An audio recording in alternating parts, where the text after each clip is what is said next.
Hello welcome back to my channel. ఈరోజు మన video వచ్చేసరికి పొటల్స్ కర్రీ. సో చాలా పొటాష్ అంటారు, అలాగే పొటల్స్ కూడా అంటారు. ఒక్కొక్క దగ్గర ఒక్కో పేరు దీనికి. సో ముందుగా ఒక మంచి కడాయి తీసుకోండి.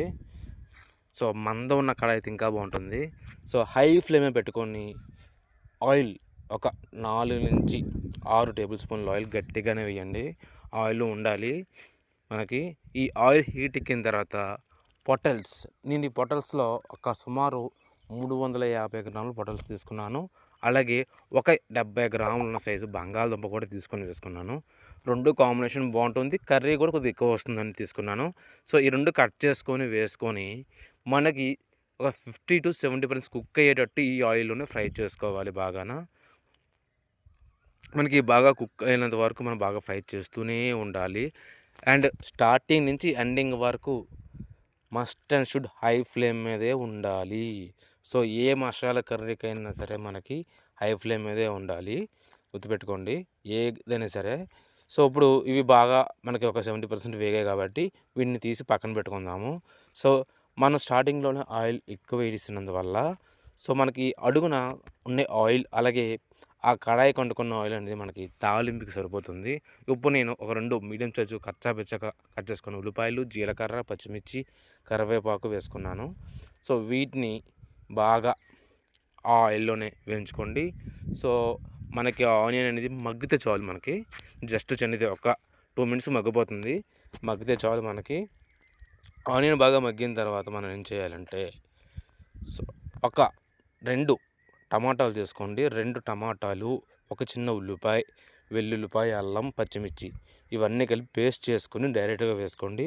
వేసి బాగా కలుపుకొని టమాటా పేస్ట్ అనేది పచ్చిదనం పోయేంత వరకు బాగా అంటే బాగా వేయించుకోవాలి. సో టమాటా అనేది పచ్చిదనం పోవట్లేదు. ఈ మధ్య మార్కెట్లోని దేశవాళీ టమాటా అనేసి హైబ్రిడ్ టమాటా వస్తున్నాయి.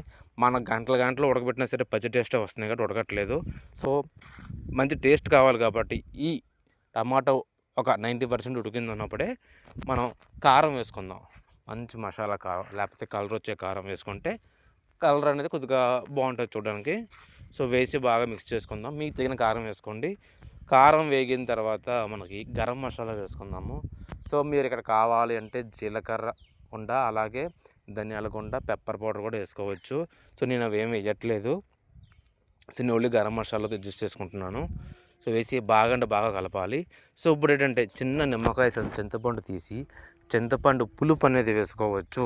మీకు పులుపు వద్దు అనుకుంటే మామూలుగా వాటర్ వేసి పులుపు లేకుండా కూడా చేసుకోవచ్చు. అది మీ యొక్క టేస్ట్ తగ్గట్టు చేసుకోవచ్చు. సో పులుపు వద్దనే వాళ్ళు స్కిప్ చేయండి. నేను పులుపు అనేది వేసుకున్నాను.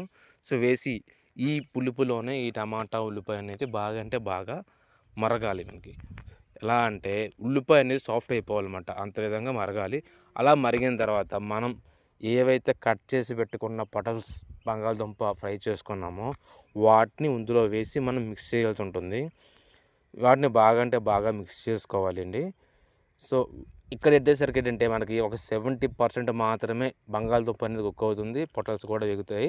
సో పచ్చిదనం ఉంటుంది కాబట్టి వాటర్ అనేది ఎక్కువ పడుతుంది. బంగాళదుంప ఉడకాలి, పొటల్స్ ఉడకాలి. ఇవి నూనెలో వేపితే వేగేంత రకం కాదు. సో ఉడకాలి కాబట్టి వాటర్ అనేది ఆల్మోస్ట్ ఒక 250 ml వాటర్ అనేది నేను పోసుకున్నాను. సో సాల్ట్ అనేది ఈ స్టేజ్లో వేసుకుంటే కాస్త ఒక 5 నిమిషాలు ఎక్కువ కుక్ అవుతుంది. లేదు మొత్తం బాయిల్ అయిపోయిన తర్వాత మీరు సాల్ట్ యాడ్ చేసుకోవచ్చు. అది మీ యొక్క వర్క్ బట్టి. టైం ఎక్కువ లేదనుకుంటే లాస్ట్ సాల్ట్ వేసుకోండి దింపే ముందు. నేను సాల్ట్ ముందే వేసేసుకున్నాను. మళ్ళీ వేయాలంటే మళ్ళీ మర్చిపోయినంటే ఇబ్బంది నుంచి ముందుగా సాల్ట్ అనేది యాడ్ చేసుకున్నాను. సో బాగా అంటే బాగా మరగాలి. సో మూత పెట్టేసుకోండి. మూత పెట్టి హై ఫ్లేమ్లో తక్కువ 8-10 నిమిషాలు తీయకుండా మనకి బాగా అంటే బాగా ఉడకాలి. అప్పుడే అందులో ఉన్న బంగాళదుంప అలాగే మనకున్న పొటాష్ అనేది బాగా అంటే బాగా కుక్ అవుతుంది. సో కుక్ అయ్యేంత వరకు మనం జాగ్రత్తగా చూసుకోవాలి. అలాగే అంటకుండా చూసుకోండి. సో నాది నాన్ స్టిక్ అలా కాదు, అంటట్లేదు, కానీ అంటకుండా మీరు దగ్గరుండి చూసుకోవాలి. బాగా మిక్స్ అయిన తర్వాత మీ టేస్ట్ తగ్గట్టు సాల్ట్, కారం, ఉప్పు అన్నీ తగ్గట్టు అడ్జస్ట్ చేసుకోండి. దీన్ని రైస్లోకి అలాగే చపాతీ, రోటీ ఎందులోకైనా సరే మనం పెట్టుకొని తినవచ్చు. సో ఈ వీడియో మీకు నచ్చినట్లయితే లైక్ చేయండి, షేర్ చేయండి, సబ్స్క్రైబ్ చేయండి. అలాగే నా ఛానల్లో ఎన్నో వీడియోస్ ఉన్నాయి. వాటిని కూడా చూడండి. ఈ మధ్య వీడియోస్ చేసి చాలా అంటే చాలా గ్యాప్ వచ్చింది. ఆల్మోస్ట్ 1½ ఇయర్ దాటింది నేను వీడియోస్ చేసి. సో, మళ్ళీ వీడియో అనేది పోస్ట్ చేశాను. నన్ను సపోర్ట్ చేయండి. Thank you.